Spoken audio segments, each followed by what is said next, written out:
semear a paz.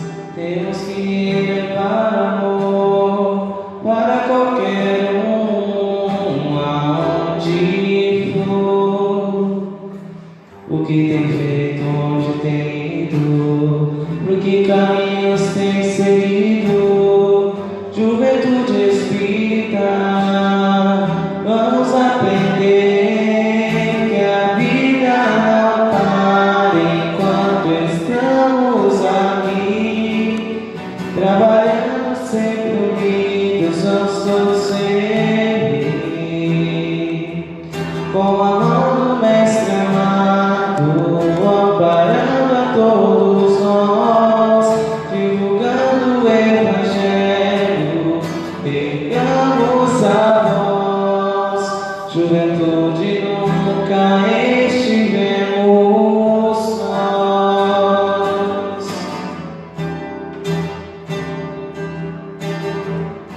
Para que perder tempo, vamos agir agora.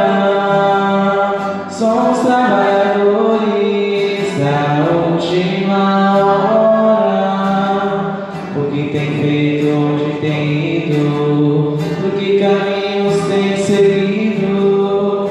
Juventude espírita, vamos aprender que a vida não para enquanto estamos aqui, trabalhando sempre unidos, vamos todos servir,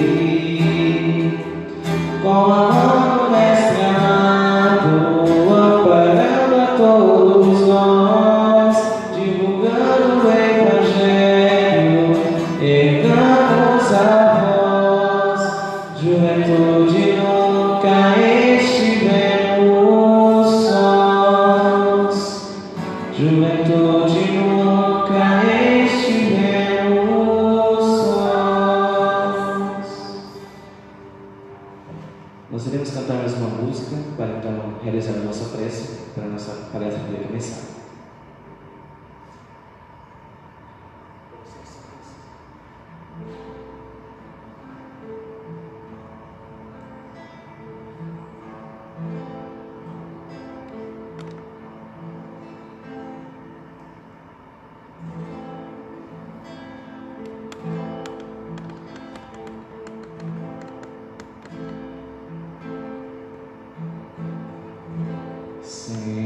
Senhor,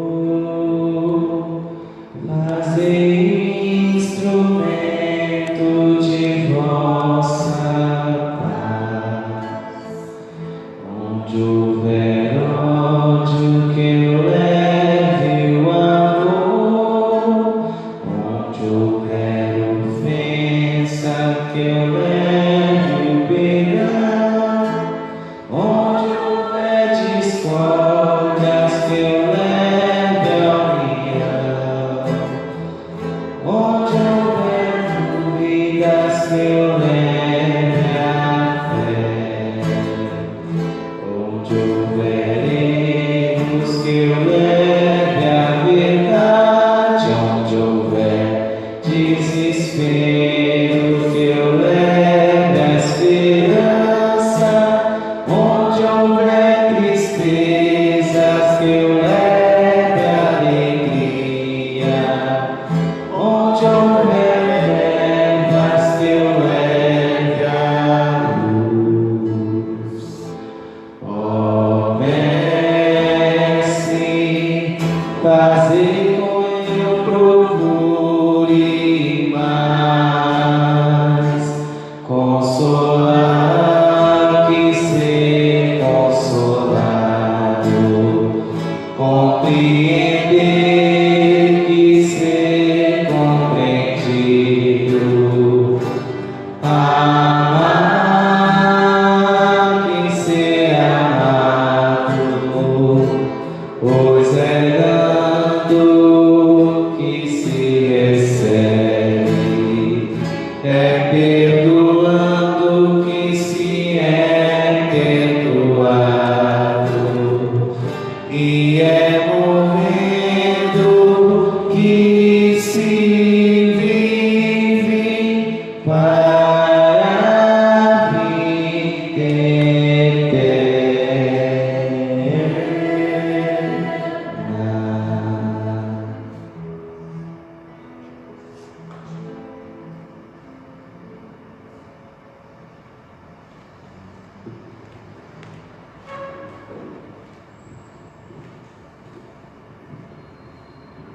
Olá, uma boa noite a todos. Que a alegria de Jesus contagie os nossos espíritos. Estamos numa noite muito especial da nossa palestra pública, onde aqui estamos sendo acompanhados pelos nossos irmãos que vieram nos prestigiar o tema dessa noite, que é muito importante para o nosso engrandecimento espiritual. Também gostaria de agradecer a todas as pessoas, todos os irmãos que estão nos acompanhando através das mídias sociais, dizer que vai ser muito importante ter a tua presença conosco, a tua vibração, você podendo compartilhar para que outros também assistam, vai ser muito, muito legal. Queremos também pedir a todos agora para que nos preparemos, para que iniciemos a nossa palestra através da oração. Desta noite nós vamos convidar a nossa querida irmã Regina para estar aqui conosco e fazer a nossa prece de abertura.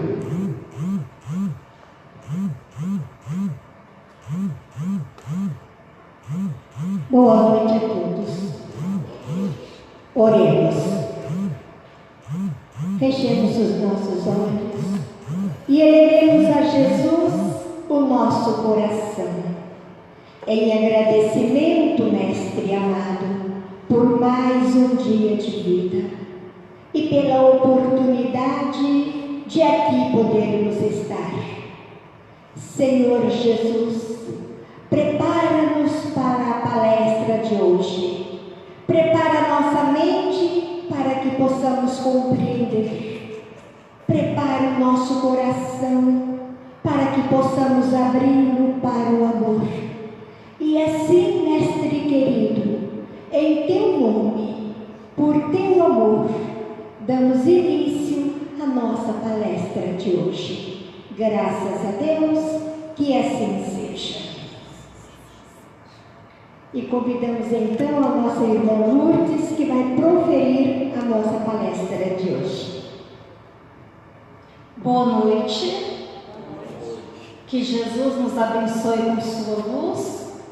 O tema do nosso encontro de hoje é Bem-aventurados os pobres de espírito, que está lá no capítulo 7, do Evangelho.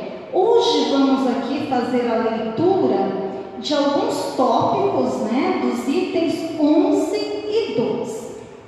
Então, de onde vem esse tema, Bem-aventurados os pobres de espírito. Este tema, como já foi dito em palestras anteriores, vem do Sermão da Montanha, daquelas 9 bem-aventuranças no Evangelho de Mateus, capítulo 5, versículos de 1 a 12, onde Jesus profere lições que devem nortear a vida, a conduta moral do cristão. Então, Kardec pega 5 dessas bem-aventuranças e as transforma em capítulos do Evangelho. Na noite de hoje, no item 11, nós vamos ter aqui o Espírito Lacordaire, orientando o nosso estudo, em Constantina, em 1863. E o item 12 será orientado por Adolfo, mais conhecido como Bispo de Argel, em Marmande, 1862, também na França.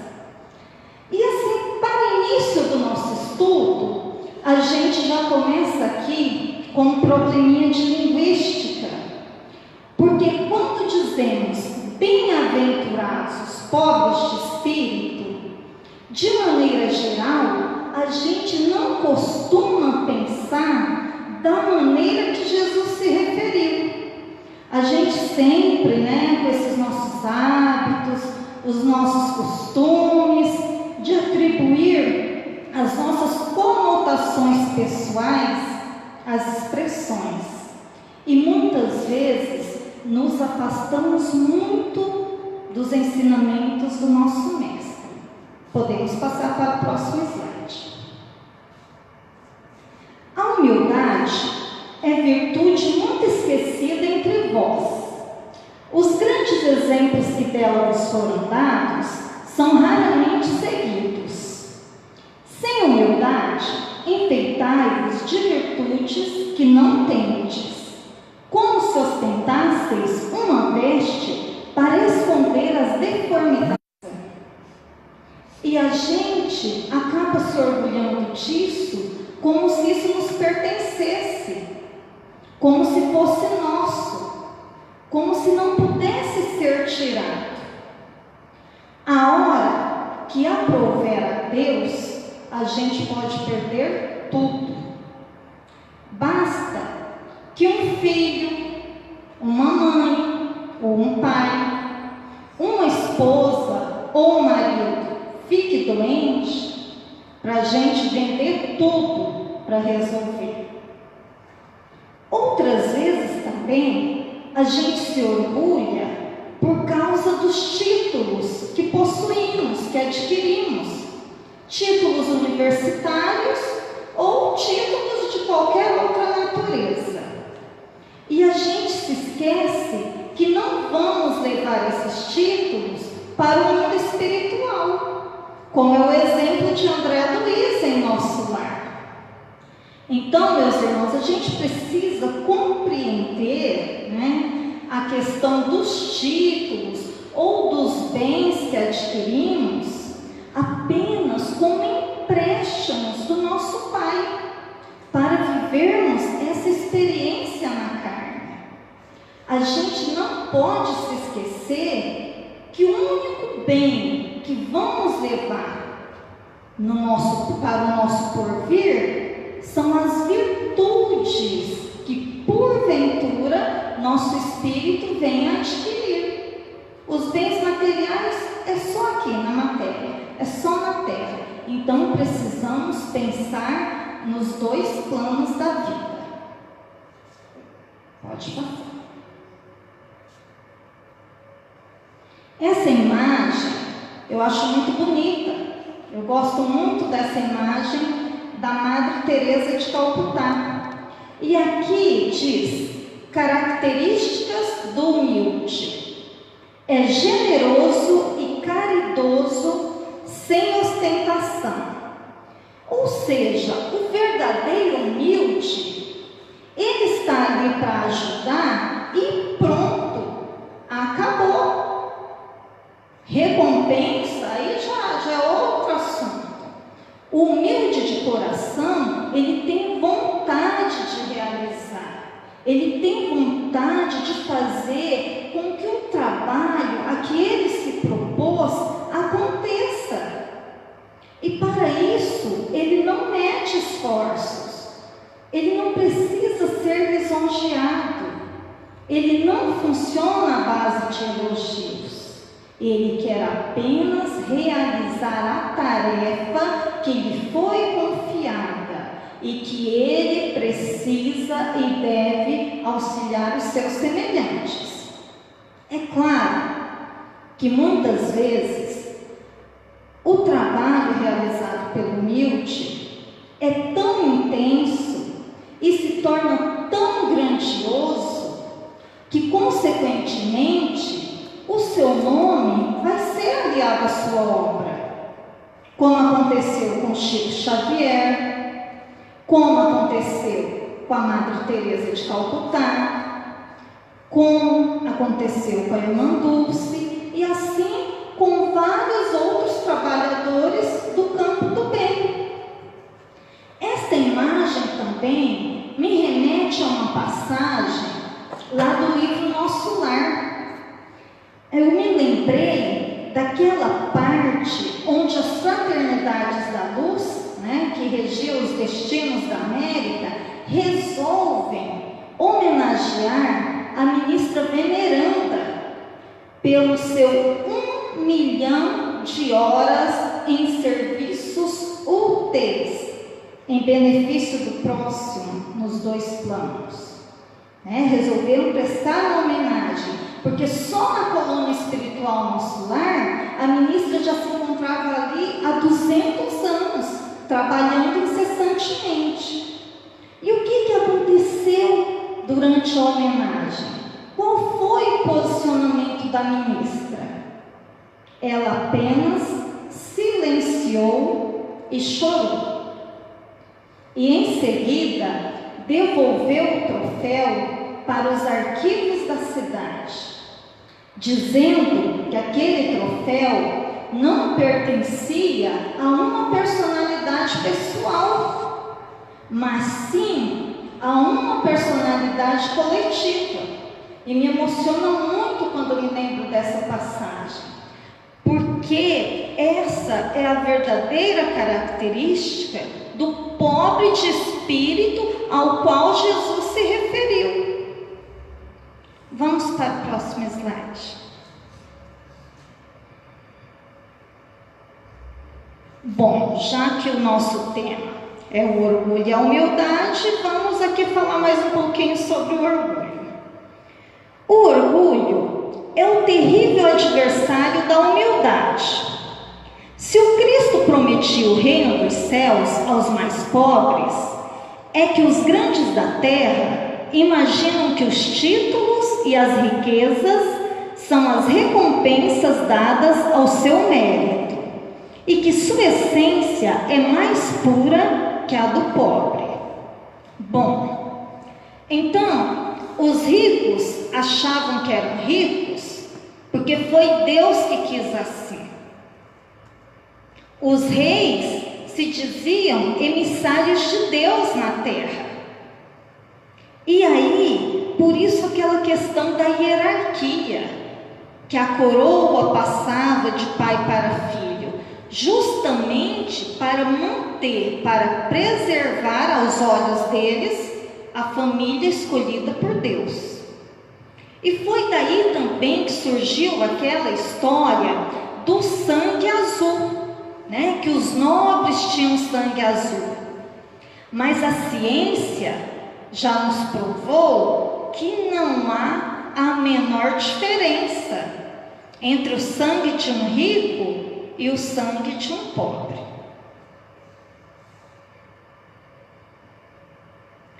O próximo slide diz o seguinte: orgulhosos que éreis antes de serdes nobres e poderosos, talvez estivesseis mais abaixo que o último dos vossos servos. Todos os seres humanos são iguais na balança divina.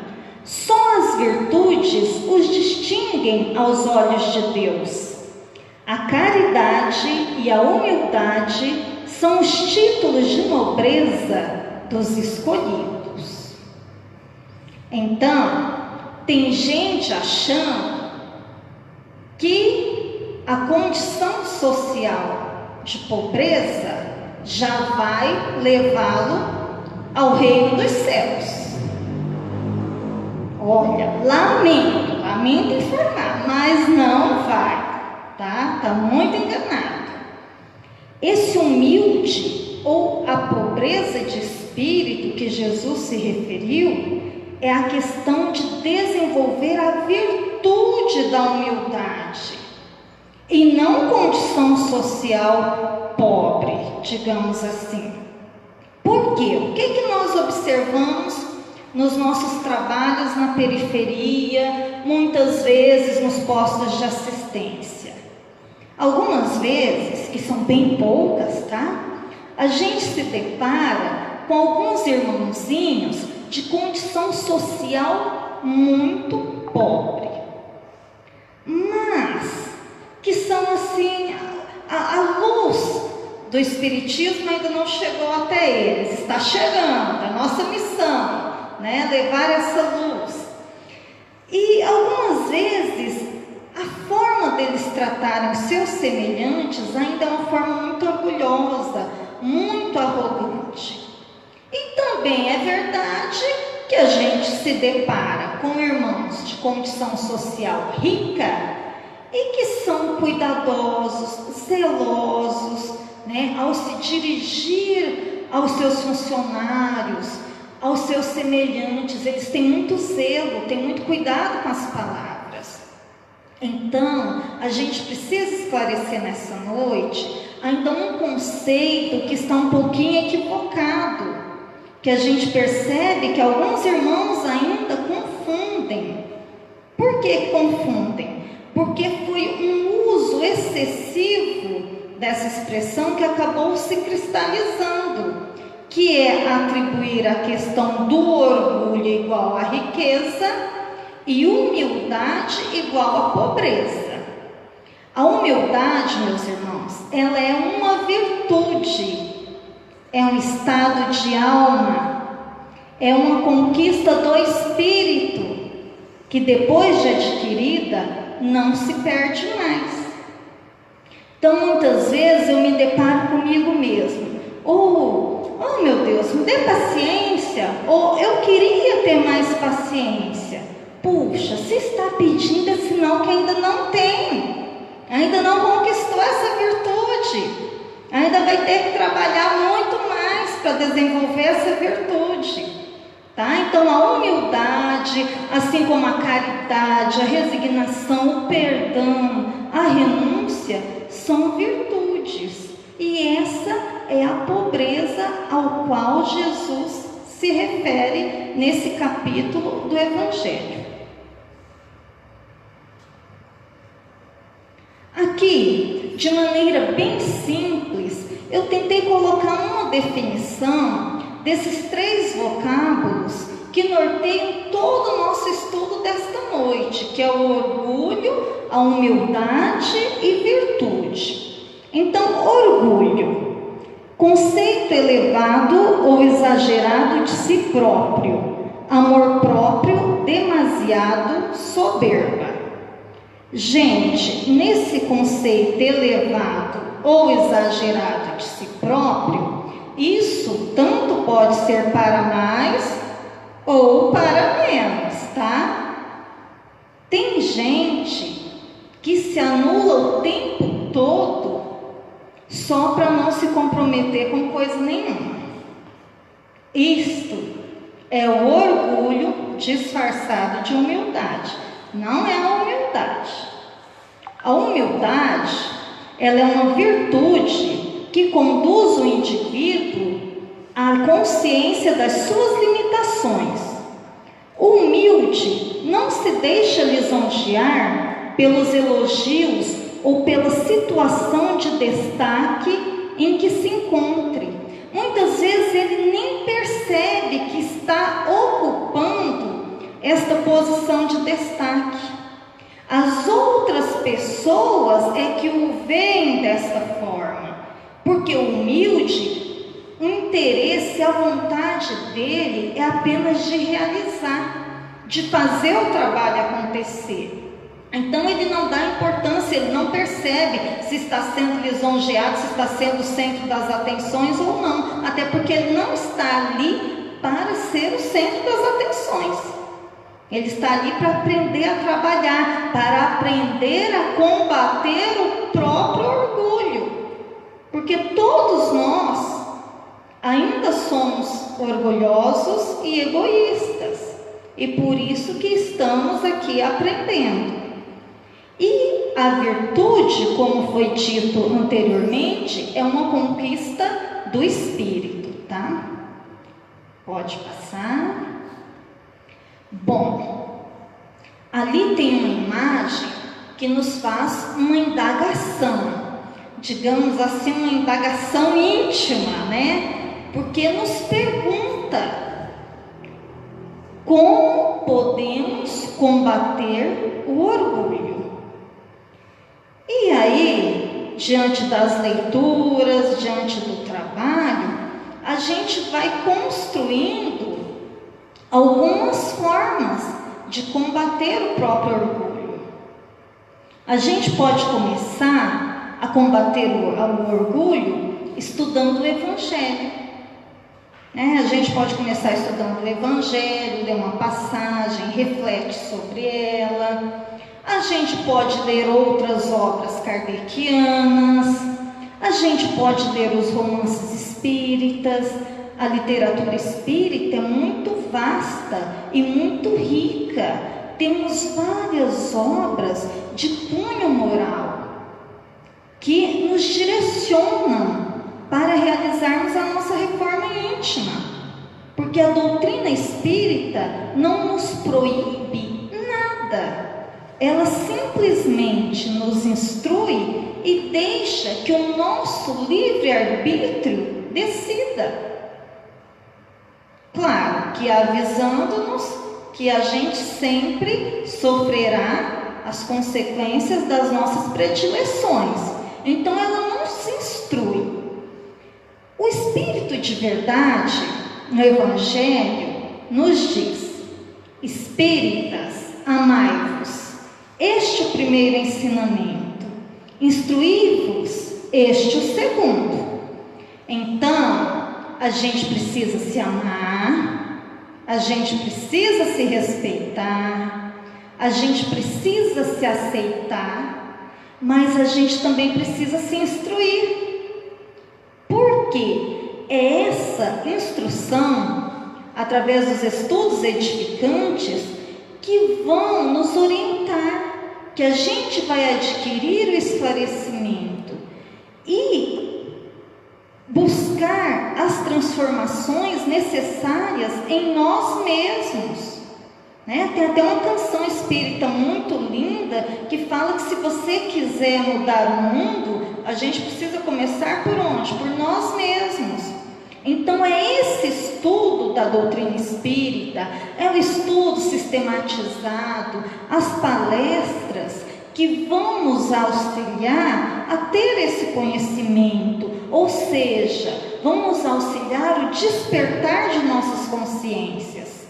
Porque enquanto a gente não se despertar para a necessidade do conhecimento, como que eu vou modificar a minha atitude mental, se eu ainda não sou consciente que devo modificar? Fica difícil, né? E também tem várias outras formas de nós combatermos o nosso orgulho. Aqui eu coloquei algumas representações, mas nós já sabemos que as comissões de trabalho dentro da doutrina espírita, assim como dentro das demais religiões que promovem a caridade, são intensas. Vamos ver o próximo slide. Então, aqui a gente tem algumas representações, né? No primeiro slide, mostra a importância da visita aos irmãos que se encontram enfermos, que se encontram acamados em seus lares, nos hospitais ou nas casas de idosos. Por que é importante essa visita? Muitas vezes esses irmãos já não se locomovem sem auxílio. Precisam de auxílio para se alimentar, para se higienizar, para tudo. Então uma visita vai alegrar muito o seu espírito. E eu me lembro que a Joana de Ângeles nos diz lá no livro Plenitude, que a gente não pode deixar que alguém saia do nosso lado sem levar ou ficar com algo de bom que tenhamos para oferecer, nem que seja um sorriso, um abraço, um bom pensamento ou uma prece. Então, visitar os enfermos é uma caridade, é a mais pura expressão da caridade. E esse enfermo não precisa ser um parente consanguíneo nosso não, tá? Porque nós fazemos parte da família universal. A outra representação que tem ali é da importância do trabalho com as crianças, né? Do trabalho lúdico, da evangelização infantil, da evangelização dos bebês. É um trabalho também que nos ajuda a combater o nosso orgulho, nos ajuda a desenvolver a nossa paciência, que é tão necessária. A outra imagem é a questão da sopa fraterna, que muitas vezes serve de alimento não só para o corpo, mas é um bálsamo para aquela alma naquele momento. Então são maneiras da gente trabalhar para ir combatendo o nosso orgulho. Tem mais um slide, com mais algumas representações. O próximo slide também tem ali a representação da mocidade. Na verdade, foi uma imagem que eu peguei da internet, né? De jovens da mocidade de Goiânia. Por que é importante esse trabalho da mocidade? Porque os jovens têm a responsabilidade de alegrar os nossos encontros fraternos, as nossas casas espíritas, os nossos postos de assistência, as nossas campanhas. Então é um trabalho muito significativo, porque enche o nosso espírito de alegria. O sorriso da mocidade nos encanta, nos deixa em estado de paz. A outra imagem também é do trabalhador passista, é do passe magnético, onde o trabalhador passista tem a oportunidade de praticar a caridade curativa ensinada pelo Mestre Jesus há muitos séculos. E temos ali também a própria palestra espírita. A palestra espírita, ela é maravilhosa. Por quê? O trabalhador das palestras, ou palestrante, aprende a disciplinar os seus pensamentos. Ele aprende a disciplinar os seus horários para realizar as leituras necessárias, as leituras adequadas, para ele conhecer aquilo que ele mesmo precisa, antes de mais nada. Então, é uma oportunidade maravilhosa de aprendermos também a disciplinar as nossas atitudes.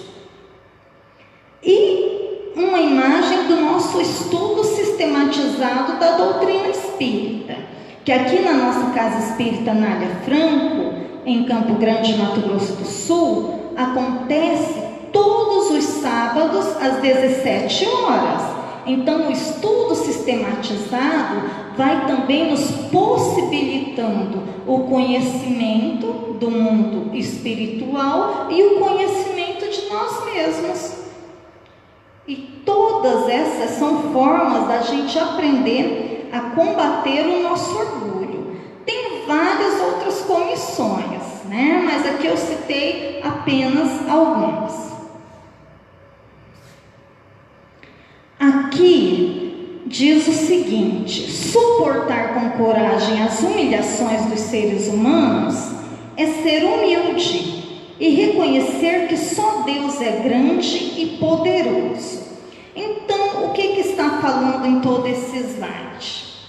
Muitas vezes na vida, a gente perde o emprego porque a gente não sabe pedir desculpas. A gente não quer dar o braço a torcer, a gente não quer admitir que errou, nosso orgulho não deixa. E pelo mesmo motivo, a gente também perde um cliente, porque a gente não tem a grandiosidade de se desculpar. E esses estudos edificantes nos mostram que muitas vezes a gente deve se desculpar até mesmo quando estamos com a razão. Só para evitar assim contendas, brigas intermináveis, discussões. É mais fácil a gente aprender a ativar a humildade, se desculpar, do que ficar tentando provar o tempo todo que está com a razão. Pode passar, Guilherme. Esse próximo slide se refere à questão da verdade, tá? Que a verdade, ela é uma só e continua imutável, né? A verdadeira realeza não está naqueles que constroem suas bases em recursos amoedados, tá? Em notoriedades. O que diz aí? Que a chefia durável, ou que a verdadeira realeza, ela constrói seu alicerce naqueles que buscam os seus semelhantes para servi-los, como também nos exemplificou e nos ensinou o Mestre Jesus. Porque se o valor, ou se o reconhecimento, o respeito que eu ofereço a uma pessoa é só contando os bens materiais que ela possui, ou o nome que ela ostenta, que interesse ela vai ter em tentar corrigir os seus defeitos? Se ela é rica, nobre, celebridade e é muito, digamos assim, que paparicada por tudo isso, por que ela vai tentar corrigir os seus defeitos se é legal ser assim? É assim que todo mundo me reconhece. Pode passar.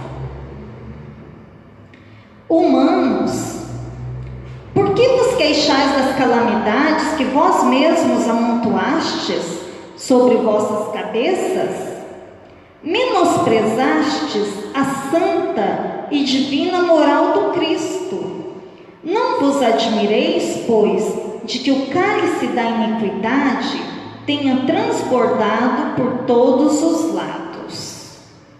Bom, nós pedimos para passar pelas experiências que estamos vivendo e aceitamos que, se errássemos, as consequências nos seriam transferidas, porque ninguém nos obriga a sermos bons ou maus. Nós é que decidimos sermos bons ou maus, a cada um segundo as suas obras. Já nos explica muito bem o Livro dos Espíritos na questão 964, né? É a lei de causa e efeito, ela estará sempre presente em nossas vidas. E esse próximo slide aqui, jamais ouvideis que esse estado de coisas é sempre um sintoma de decadência moral. Quando o orgulho atinge o extremo, é indício de queda próxima, pois Deus repreende sempre os soberbos. Olha só, então o orgulho, assim como o egoísmo, são doenças do espírito. E as doenças do corpo a gente trata com mais facilidade. As do espírito exigem uma boa reflexão e uma vontade, uma mudança em nós mesmos. E como vamos realizar esta mudança sem a nossa reforma íntima, que precisa ser ativada todos os dias, a todos os momentos, né? Então, é uma resposta com outra pergunta, tá? Pode passar. Já estamos nos aproximando, temos só mais 2 slides.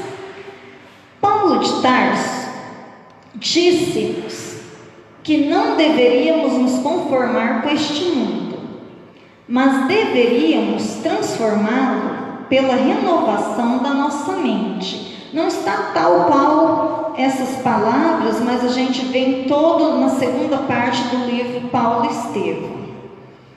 Como isso é possível? O Livro dos Espíritos, na questão 919, nos esclarece. Como é que nós fazemos para progredir? Conhece-te a ti mesmo. Será que nós nos conhecemos? Será que nós nos observamos? Será que se chegasse alguém aqui, neste momento, e perguntasse para cada um de nós: você é orgulhoso? Você é orgulhosa? Qual seria a nossa resposta? Então, meus irmãos, eu me lembro do que dizia e nos diz até hoje o Richard Simonetti. ele dizia o seguinte: é necessário que façamos um projeto de vida espiritual, né? Traçar metas, fazer planos, porque quando não sabemos para onde vamos, qualquer caminho serve. E quando pegamos o caminho errado, a probabilidade de termos que voltar e fazer tudo de novo é muito grande. Então, a lição que nos fica esta noite é que precisamos aprender a valorizar a humildade. Porque quando pensamos nos espíritos evoluídos, quando pensamos em Chico Xavier, quando pensamos em Paulo de Tarso, e principalmente quando pensamos no Cristo, a gente reconhece que ainda precisa melhorar muito e que ainda não temos motivos para nos orgulharmos de coisa nenhuma. E para encerrar, eu vou ler uma pequena mensagem do nosso codificador da doutrina espírita. A felicidade depende das qualidades próprias do indivíduo e não do estado material do meio em que se acha. O fardo é proporcional às forças, como a recompensa será proporcional à resignação e à coragem.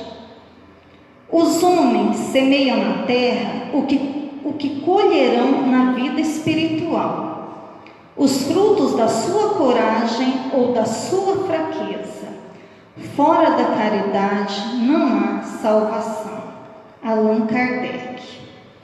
Então, que cuidemos da nossa semeadura para que no futuro mereçamos colher bons frutos. Que Jesus nos abençoe. Vamos agora, então, fazer a nossa prece de encerramento e em seguida nos dirigirmos à sala do passe. Fechemos então os nossos olhos, elevemos o nosso pensamento a Jesus e sejamos gratos por mais esta oportunidade do estudo edificante, da palavra amiga, do encontro de corações que aqui vibram na mesma sintonia de paz, de amor e de fé. Agradecemos imensamente pela nossa casa espírita, escola e hospital de almas que aqui buscam auxílio e esclarecimento da própria vida. Que o amor de Jesus penetre em nossos corações e nos auxilie a enxergar a estrada do bem que devemos percorrer. Permanece conosco, Jesus querido, hoje e sempre, e que assim seja.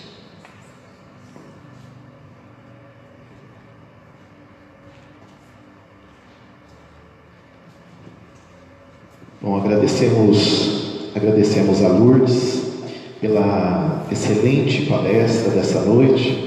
Nós vamos então nos preparar agora para encaminhar ao passe. Você que está nos acompanhando através das mídias sociais, está convidado a participar aqui pessoalmente, fisicamente conosco e também receber o tratamento espiritual do passe. Nós queremos também dizer que você poderá acompanhar a nossa programação, caso não possa vir ao centro, todas as terças-feiras a partir das 19h45. Um grande abraço a todos e que Jesus possa nos abençoar sempre.